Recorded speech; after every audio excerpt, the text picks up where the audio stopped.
what's up? I'm Cyberblack, and obviously this is the very first tutorial video on my channel. So let me take this few seconds to say to you guys, hey yo, to all of you. It's really nice to meet you, and I'm going to try my best to release videos very effectively, and I'm going to dedicate them to a schedule. But you really don't have to be frustrated if my videos don't drop at the time you expect them to. Why shouldn't I get frustrated and unsubscribe that exact moment? So nice of you to ask. Well, I'm gonna be real with you. The reason is because I have a really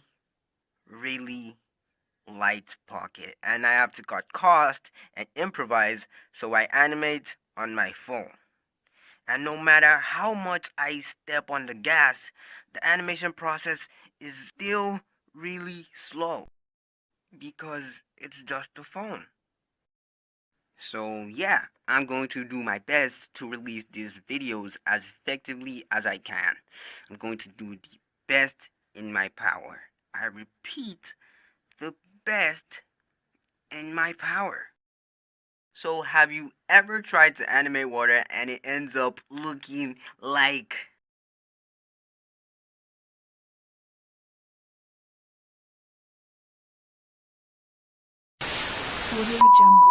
to say the least, it looks bad at the end? Well, the truth is, we've all been there. And hopefully at the end of this video, you should have some kind of blueprint to help you navigate from your current state to the peak of your water animating abilities. Okay, just chill and relax. There's really nothing to it when you're trying to animate water. But there are some things that you really need to keep in mind to make sure that the animation comes out at its best quality. And these things can either make or break any animation that you're making. The first one being keyframing. Keyframing is very important, at least for me. I know a lot of animators out there would say it's better to use straight ahead animation for animating water, but for me personally, I just prefer to use keyframing because it guides me. It acts as a guideline so that I don't get lost in the process. So what exactly is a keyframe? Keyframes are actually the frames where massive changes in the shot happen. So if you were to animate a character jumping, the keyframes would be the frame where it is anticipating. What is this? What is this? Let's see what I can turn this into.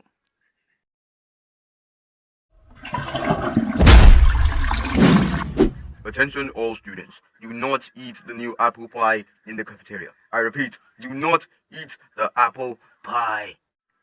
I got distracted, okay, I'll admit that I got distracted, so let's get back on track. So yeah, keyframes. The second keyframe should be the one where he's in the air, and the last one for this animation, that is, would be the one where he makes first contact with the ground again. And everything in between that is just, well, in between frames. So don't worry about those for now. We're gonna get to those later. Now I'm going to show you how I made the keyframes for this water animation. And this is going to be in time lapse because we don't have forever. So yeah, let's go.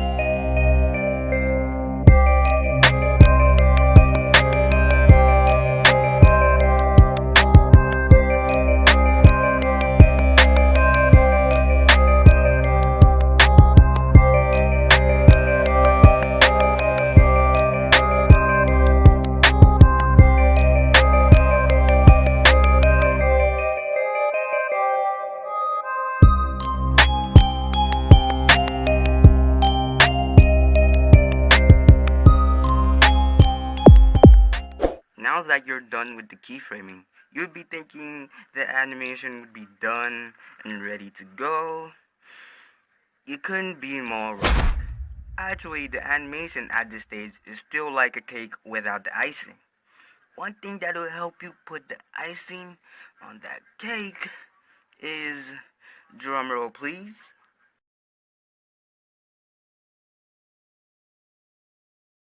timing. Timing is crucial when you're animating absolutely anything. Timing is what sits at the core of every good animation.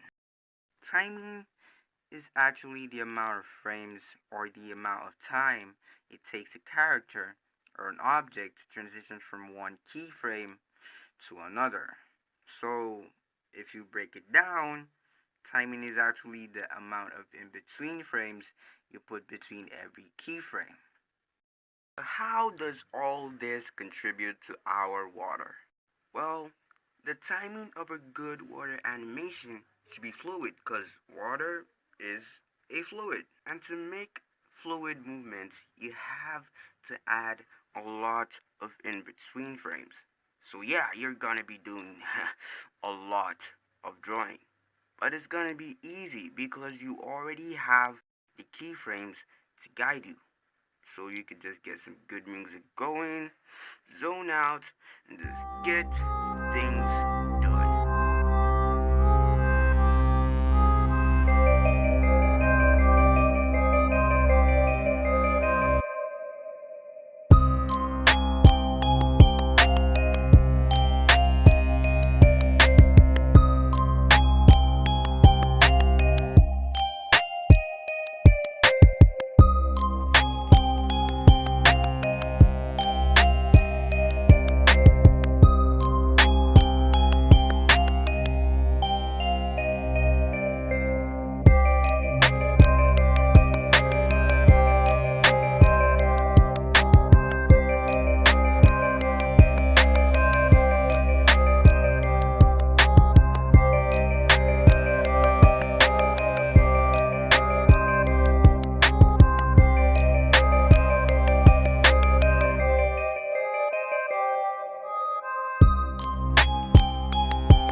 After the timing is all done, you should be able to see that the animation would be smooth and crisp. Now you're going to be able to observe the movement in detail.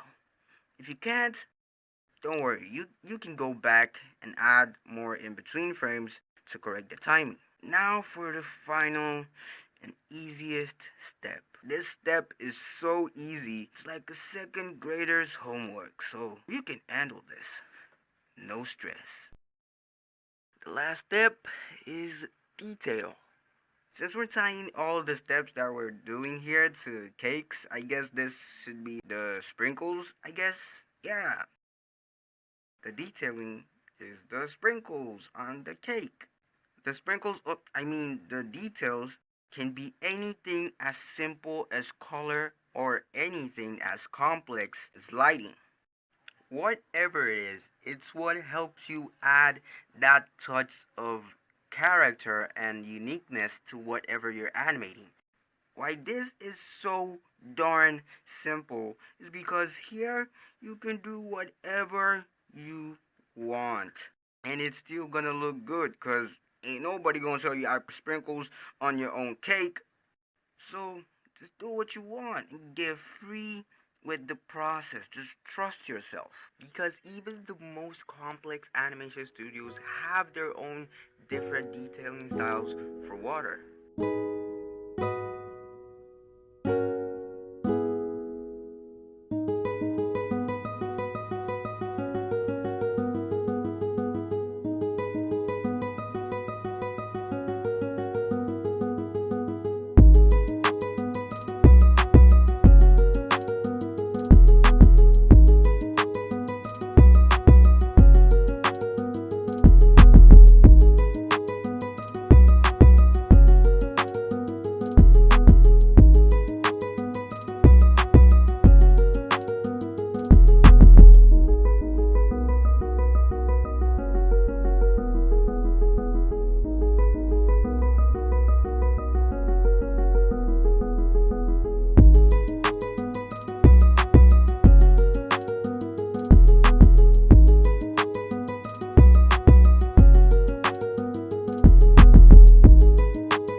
notice the difference between the style of water bending from Avatar Legend of Korra and the water breathing from Demon Slayer.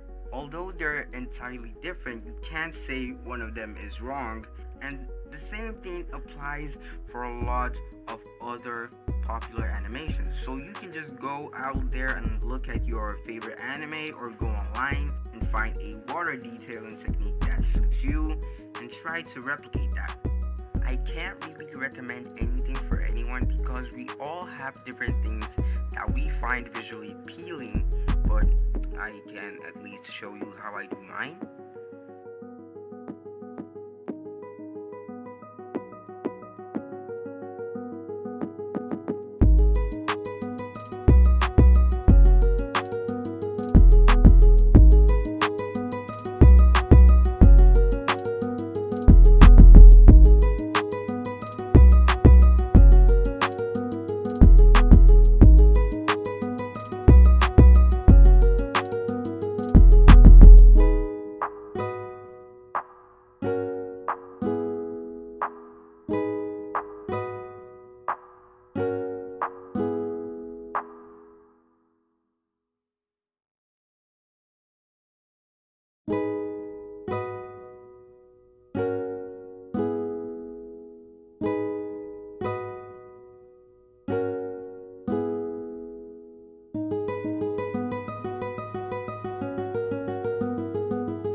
Yup, that's right. We're all done. Quick side note, if you're doubting this because of the simplicity, maybe you're underestimating the process and ignoring the outcome, my question to you is, why? Come on, man. Why, man? Why do you choose to make things hard? 3 simple steps. That's all you gotta do. Shh. Okay, shh. Just try them, okay? Let's do a quick evolution of our animation, shall we? We started off with keyframes. Then we went on to smoothing the whole thing out with some good timing. Then landed a massive KO blow with the detail. That's all you gotta do. That's really all you gotta do to get a good water animation. Oh yeah, there's also one more thing. I almost forgot. Just one last tiny part of the process. Subscribe, man. Come on, man. Just subscribe already. Subscribe to me for more content, okay? Okay, I'll stop. Click.